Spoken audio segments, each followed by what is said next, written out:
C'est ici que tout a démarré pour lui. Ici, il a commencé ses études en journalisme et aujourd'hui, c'est un grand homme de radio et un manager.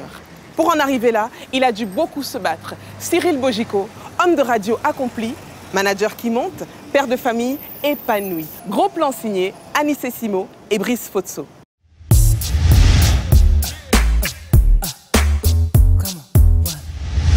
C'est un acteur culturel important. Aujourd'hui, il a atteint un tel niveau, on est obligé de lui tirer un coup de chapeau. Il est devenu un modèle de réussite. Je n'exagérerai pas en disant qu'il est de ceux qui ont révolutionné l'animation. Pour Richombourou, le cerveau zébré par le spirit de la débrée, on traîne dans Nari, on s'entraîne. Il est un homme de radio, rompu aux techniques et spécificités de la pratique et du management de ce support. Cyril Bojiko est l'une des voix qui portent et qui compte dans le paysage audiovisuel au Cameroun. Sa voix affole encore les ondes chaque matin sur la fréquence 90.3 à Douala. Au hit parade de ses réalisations, des initiatives à foison, à l'instar des Balafon Music Awards, Capricorn, son agence événementielle, la Nuit du Riz ou même le festival Mangwa Art.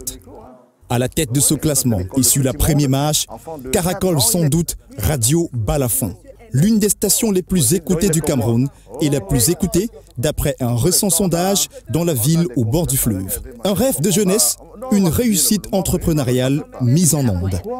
Les vibrations ondulatoires de son balafon font écho ici et ailleurs. Nous avons passé une journée avec le journaliste animateur de radio devenu patron d'un groupe de médias, avec l'encadreur et le père de famille. Cyril Bojiko, le temps d'une émission, se raconte en quelques rubriques.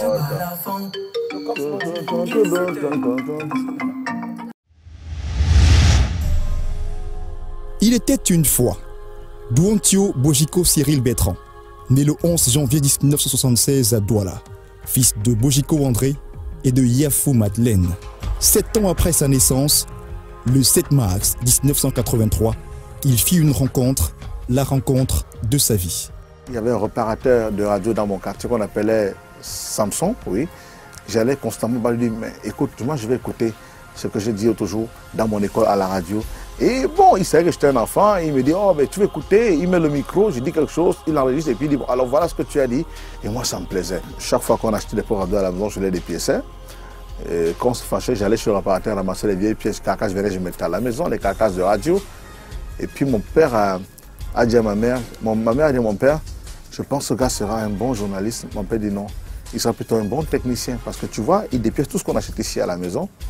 Raison pour laquelle mon père et ma mère dans leur bras de fer, ils décident donc de couper la poire en deux. Je fais l'enseignement général de la 6e en 3e, l'enseignement technique de la 2e en terminale. Sa trajectoire académique n'est donc pas des plus plates. Baccalauréat F3 en poche, et puis fait anecdotique, Cyril décide de suivre la voie de sa passion. Journalisme au supérieur, puis communication d'entreprise. Le fait que je rate au probatoire, mon père trouvait que j'avais été mal orienté et que je n'étais pas dans mon domaine parce que lui, son fils ne devrait quand même pas échouer. Ça l'a tellement mis mal à l'aise. Il a commencé à avoir des remords. Il me disait, écoute, il faudra faire ce que tu voudras. Tu n'es pas obligé de continuer. Tu peux rentrer en enseignement général et tu continues. Et là, mon père, non. Si je rentre en enseignement général, ce serait trop facile. Dans tous les cas, l'école, c'est l'école. J'apprendais, c'est ma façon d'apprendre qui me pose des problèmes. C'est un domaine que je ne m'attendais pas à embrasser, mais je vais finir par trouver le chemin de la réussite. Et puis il est décédé sans que j'ai ce probatoire. Et quand il est mort, j'ai décidé de l'avoir. Et je l'ai eu l'année d'après pour lui rendre hommage. Je voulais faire le concours de l'école des journalistes de Yaoundé. Mon dossier a été rejeté parce qu'à l'époque, on n'acceptait pas les bacs F3, électrotechnique. J'ai donc fait... je suis allé m'inscrire à Dissamba supérieur en journalisme en première année. Il y avait une radio là-bas. Je voulais profiter du fait qu'il y ait une radio parce que j'étais déjà à la CRTV. Je faisais des émissions de jeunes depuis 1994 à la CRTV Littoral. Je voulais continuer dans la radio et avec l'école. Et puis en deuxième année, je suis allé en communication. J'ai changé. Je suis allé en communication parce que si on devait devenir une radio. Sur place dès ce matin, les détracteurs de l'administration Trump. Et de la radio justement, parlons-en. Cette radio qui lui aura tout donné. Ce fil conducteur de sa vie. Cyril en parle toujours avec une bonne dose d'enthousiasme. C'est la plateforme de ma vie. La radio, ce qui a fait de moi ce que je suis aujourd'hui. Aujourd'hui, si vous placez une caméra devant moi, c'est parce que je suis un homme de radio. Je pense que nous sommes tellement nombreux au Cameroun, des centaines de milliers à faire de la radio, mais je ne suis pas sûr qu'il y ait 10 ou 20 qui vous intéressent dans ce domaine. Donc c'est parce que vous estimez que j'ai quand même j'ai un parcours qui mérite qu'on en parle dans votre émission aussi prestigieuse. Il est l'un des fils de la libéralisation de l'audiovisuel et des premiers FM privés du Cameroun. Sa trajectoire radio à Yaoundé se dessine en 2 points majeurs, Dissamba et Radio Siantou. Quand Gilbert Domingo me fait appel, j'hésite et puis je dis pourquoi pas. Je donne mon accord à 23h et à 6h je suis à l'antenne. C'est comme ça que je vais à Siantou et puis boum, ma carrière prend un sacré coup. Baila, baila, baila. Sacré coup justement, sur cette antenne, où il est le premier animateur. Matinali depuis toujours, et déjà fidèle au hit parade, ses rendez-vous radio de prédilection. Une aventure à Siantou, frappée de souvenirs indélébiles, notamment une grève du personnel qui savait être finalement un tournant décisif dans sa carrière. Les gars décident de gréver, ils veulent des salaires. Et puis, M. Siantou nous réunit.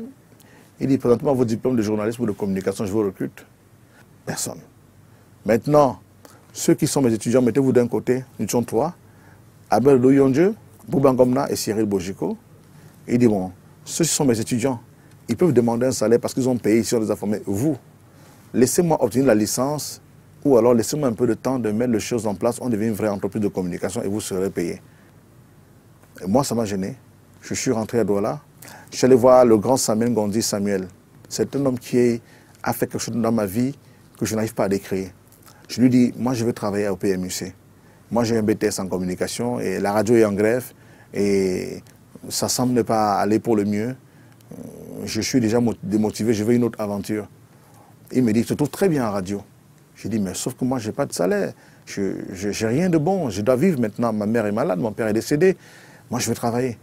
Il me dit, donc tu vas annoncer les cours des chevaux. J'ai dit, ben oui, mon problème c'est de voir où il y a un micro. C'est ça qui m'intéresse. Et que ça puisse au moins me payer. Il me dit, ça te payera mieux, mais pas au PMUC. Je te vois plus grand que ça. Retourne à Siantou travailler, tu ne sais pas qui t'écoute. Fais bien ton travail, il ne te paye pas, il t'exploite, tu l'exploites, tu te fais un an. Un jour, quelqu'un va t'écouter et puis ta vie va changer. Je retourne donc voilà un grand frère qui n'aime pas les petits frères, il m'apprécie bien, mais regarde, il me dit qu'il m'apprécie bien, il vient le voir, et il me prend bas. Dans le bus, je suis partagé entre le maudire et le bénir. Je ne comprends pas ce que Samuel Gondi et Bois me fait comme ça. J'étais à la communication du PMUC. Mais quand je rentre à Yaoundé, je vais voir Santo, il dit, bon, je suis revenu travailler. Il me dit, va voir l'avocat. Je vais chez l'avocat, on me donne un contrat et on me donne un bon salaire. Donc c'était prémonitoire. Il avait vu. On me donne un bon salaire. Je l'appelle pour le remercier. Grand frère, j'ai le contrat, j'ai 123 000 francs de salaire. 123 000, tu ne peux pas imaginer. Au bout de 3 mois, je quitte Siantou parce que CRTV m'appelle. Je vais à la CRTV où je gagne 70 000 francs de plus. Mais avant de dérouler le contenu CRTV, un retour en 2001 s'impose avec la conception du projet Magic FM. Que s'est-il passé cette année-là? Magic FM, c'est la radio que j'ai créée. Et je suis étudiant à Siantou. J'ai un projet professionnel que je vais présenter à la soutenance. Jupon Rémi Ngono, qui est mon boss à l'époque, me demande d'animer le mariage d'un de ses amis, M. Nzana Grégoire, au Hilton. Et j'accepte, il est tellement content, il me félicite. Il me remet un peu d'argent de taxi pour ce mariage-là. Et il trouvait que j'étais assez à l'aise au micro, il se demandait bien qui j'étais, je lui ai parlé un peu de moi. Et il m'a demandé si la radio me permettait de vivre. Ben, je lui ai dit que mais ça dépend de comment tu abordes la profession. Je commençais à lui faire un exposé sur ma vision de la radio. Ça allait tellement vite, j'ai réuni le personnel, j'ai choisi parmi mes amis de promotion à la CRTV, ceux qui ont commencé avec moi, qui avaient du talent, je les ai réunis. J'ai défini les programmes, j'ai défini les maquettes de studio, les maquettes de table, et ainsi de suite. Mais sauf que les gars se sont réunis pour trouver que je n'appartenais pas à son ethnie. Il faut dire la vérité. Nous sommes en 2001, je crois bien, 2001 précisément.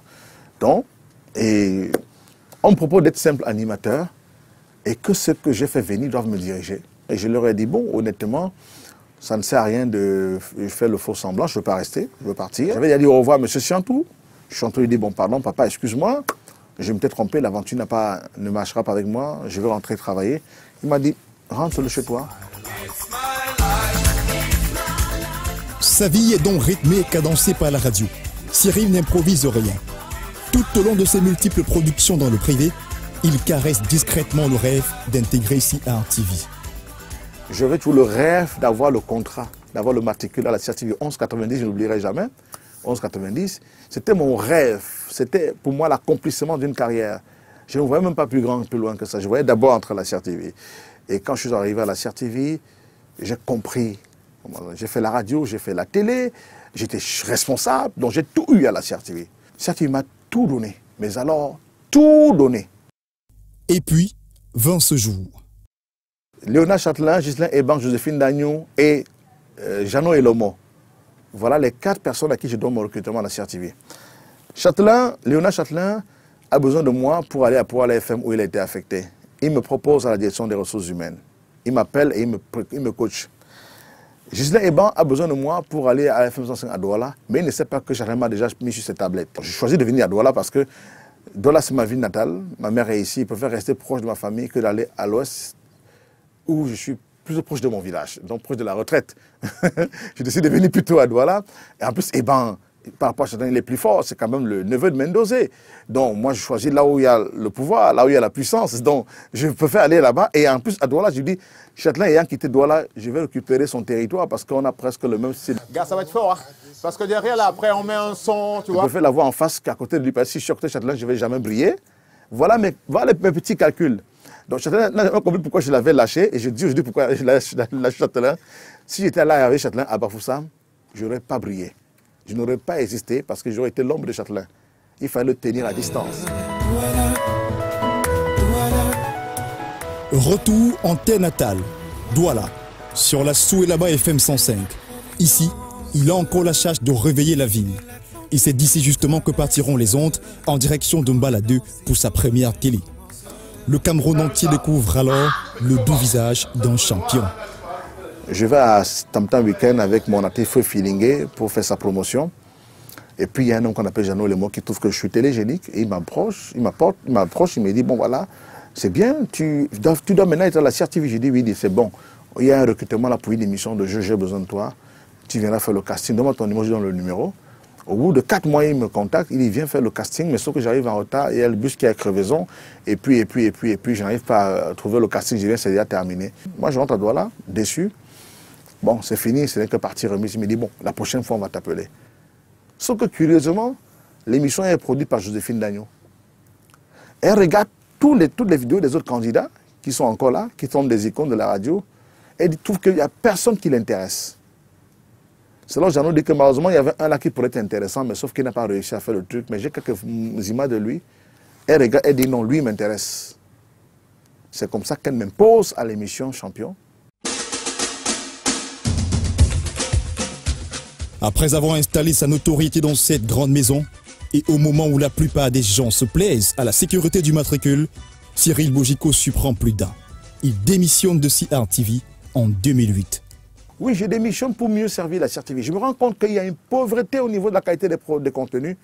Et tant que tu es employé à la CRTV, tu ne peux pas te faire comprendre. Tu n'auras jamais la force des propositions.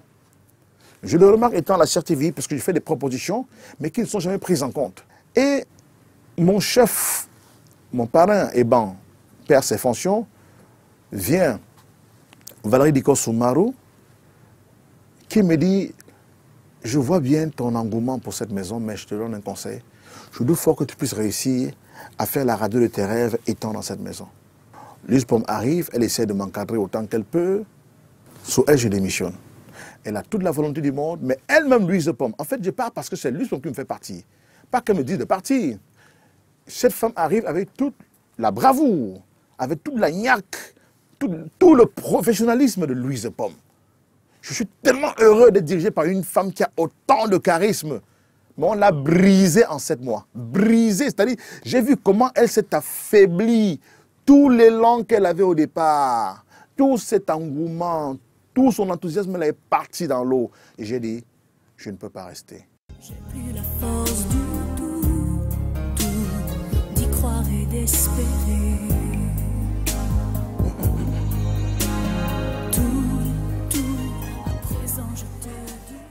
Du public pour le privé, Cyril va frapper à la porte du bonheur. Un passage éclair sur Suite FM, où il est producteur de sa propre émission. Encore et toujours la radio du matin. C'est de là qu'il fera le saut pour l'implémentation du pylône de sa vie en 2011. Monsieur Bojiko a désormais sa radio.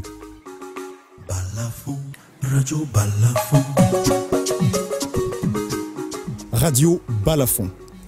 Du haut de ses expériences précédentes, l'homme espère pouvoir se faire une place. Mais plus qu'une place, Balafon va supplanter la concurrence en quelques années d'existence. On est sur la radio édition du vendredi, c'est Sacré Matin. Allez, merci Tina. Tina, tu nous diras de quoi on parlera avec cette dame la semaine prochaine.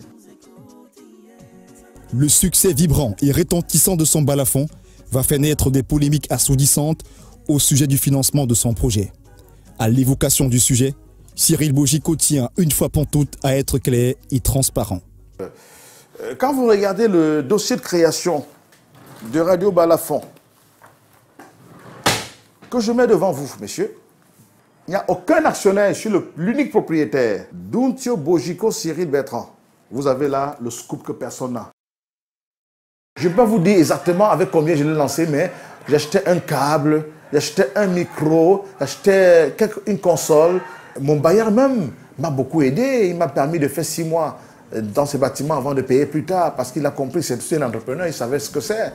Il m'a fait confiance. Je lui suis reconnaissant toute la vie. Le manager a ainsi réussi à bâtir une équipe jeune et forte autour de lui.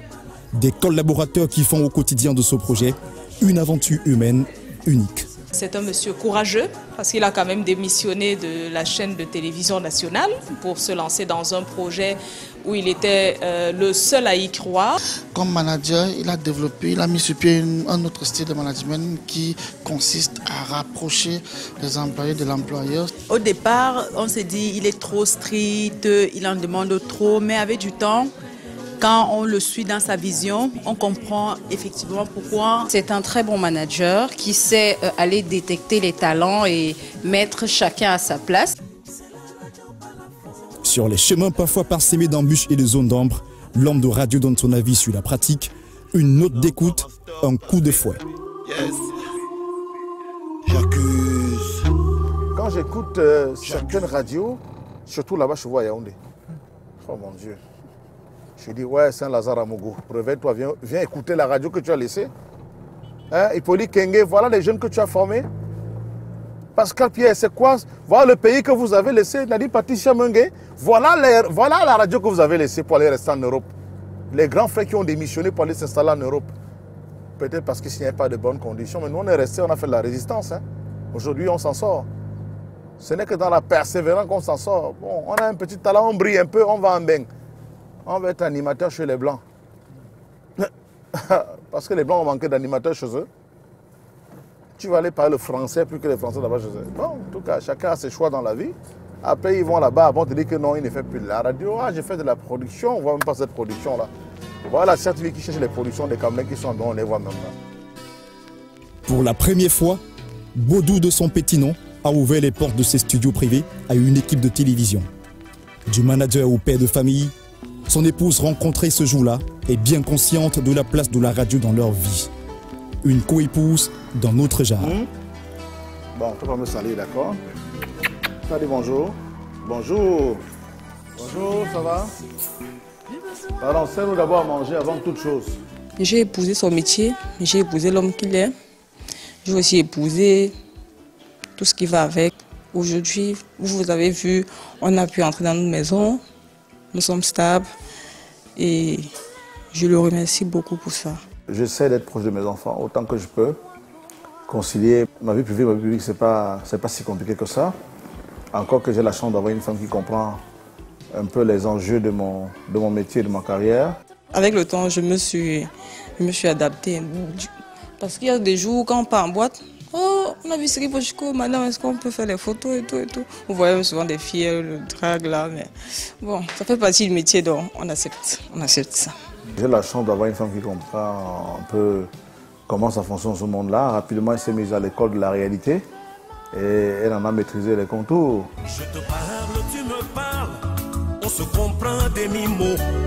Je te regarde, tu me regardes, les tes yeux pleins d'amour. Quand serais-tu vraiment... La transition est toute trouvée. Il a dû faire des choix dans sa vie, comme celui de s'installer au Cameroun au détriment du Canada, où il a très souvent séjourné avec son ex-femme. L'homme de radio a également voué sa vie à la formation et à l'encadrement des jeunes. Il fait partie des formateurs master professionnels en management événementiel à l'université de Douala. Il parcourt également le monde pour prêcher la bonne pratique entrepreneuriale. Ce que beaucoup ne savent pas encore de lui, c'est sa passion pour la terre. Cyril, l'agriculteur, une ambition mise en terre qu'il aime voir pousser. Le président de la République l'a dit, Paul Biya l'a dit, la terre ne ment pas, et il a raison, la terre ne ment pas. Je suis dans le manioc, dans le piment, dans la tomate cobra et dans le gombo. Ça m'intéresse d'aller voir comment ça pousse tous les jours. J'aime s'aimer, voir comment ça gemme. On veut toujours en savoir un peu davantage sur ce que nous mangeons. Est-ce que cela nous apporte dans la... La seule chose que je vais juste lui demander, en tant qu'ami, c'est de rester très bien dans son couloir. C'est un spécialiste de la culture et de la musique. Tenter beaucoup de choses en même temps peut provoquer la dispersion. Bravo Cyril pour tout ce que tu fais. Je suis de temps en temps consultant dans ta belle radio Balafon FM. Je lui souhaite, moi, personnellement, en tant qu'entrepreneur, d'acquérir les certifications, les différentes certifications qu'on attribue aux autres entrepreneurs. Tant que j'apporte aux gens ce qu'ils souhaitent avoir et que je peux au moins avoir de quoi faire tourner la maison, je me contente de ça. Mesdames et messieurs, je suis Cyril Bojiko. C'était le gros plan de Traveling. À bientôt.